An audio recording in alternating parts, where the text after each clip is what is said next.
New developments tonight after the remains of more than 100 aborted babies were found in the nation's capital last week. Now lawmakers say that they want answers.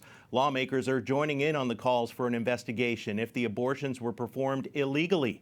D.C. police say that the babies were aborted, quote, in accordance with D.C. law. And joining us now is one of the pro-life lawmakers seeking answers, Republican Representative Chris Smith from New Jersey. Congressman Smith, thank you so much for joining us.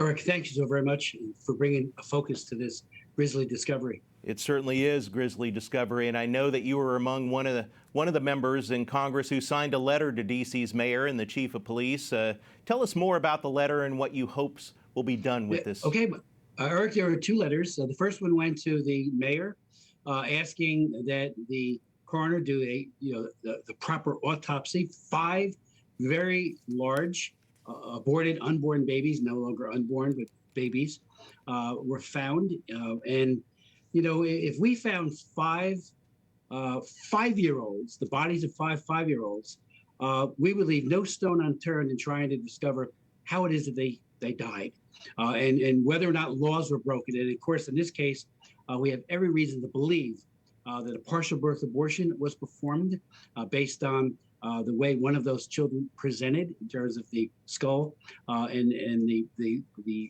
fact that the baby was disfigured. So there's a real place not just for the DC, but also for the Attorney General Garland to look at this. So Mike Lee and I, Senator Mike Lee, co-wrote a letter signed by 69 House and Senate members demanding that this be investigated. We believe that the Partial Birth Abortion Act, enacted back in 2003, was violated, and we want answers as to whether or not this clinic in D.C. Illegally killed these babies through that method, and for frankly an accounting for these terrible victims, the pathetic aspect that these children have been so brutally murdered.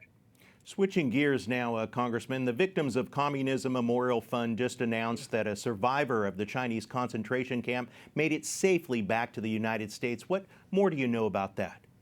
Well, I was actually at the press conference today and actually worked to try to get Joseph, Julia, and their son Daniel here because we were very fearful that they would be lost back to the Chinese Communist Party.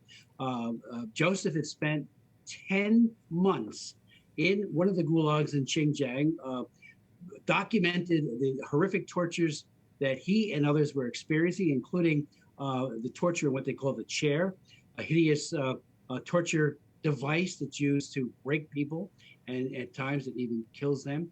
And he was very articulate today, speaking out against the genocide that's being committed as we talk by Xi Jinping, the dictator in the People's Republic of China. This is eyes properly are on Putin's genocide against the Ukraine.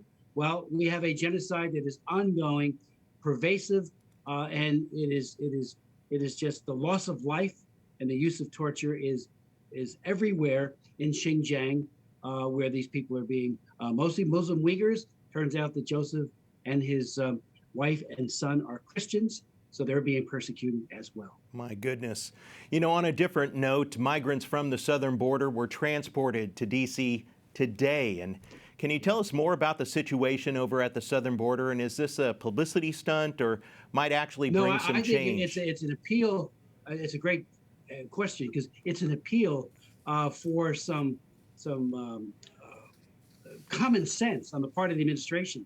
We have an open border. You know, when the Secure Fence Act was passed in 2006, which envisioned a full and robust border in the South, Hillary Clinton voted for it. The ranking member of the United States Senate, Democrats and Republicans voted for it, and then all of a sudden they were unwilling to fund it. Trump did provide a lot of funding, but not enough because he was blocked over and over again by the Democrats in the House and the Senate. And we now have an open border, an engraved invitation for people to come here. Trafficking is a very serious problem.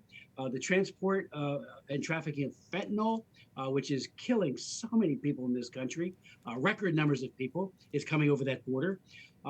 Fences make good neighbors, and I think like I said, it's a magnet, if you will. When that border is down, and I don't understand the President of the United States, Biden, or his Vice President. This is not humane in any way, shape, or form to do this. Many of these people are being exploited. I actually talked to the President of Guatemala, who told me that about 80% of all the women coming north are sexually assaulted at some point during this process. And then we also have gangs that are trafficking women. I'm the author of the Trafficking Victims Protection Act of 2000 and 4 other anti-human trafficking laws. I think it's outrageous to provide a means, a modality that allows traffickers to come into this country with human cargo that are then exploited once they get here. So it's a very serious problem, and I think the Biden administration is to be severely faulted. It is inhumane not to have the wall and to have a secure border. It is not humane. Representative Smith, I want to thank you very much for your time today, and we'll continue to keep talking to you up on Capitol Hill. Thank you so much, sir. I appreciate it. Thank you, Eric, for having me on. I appreciate it.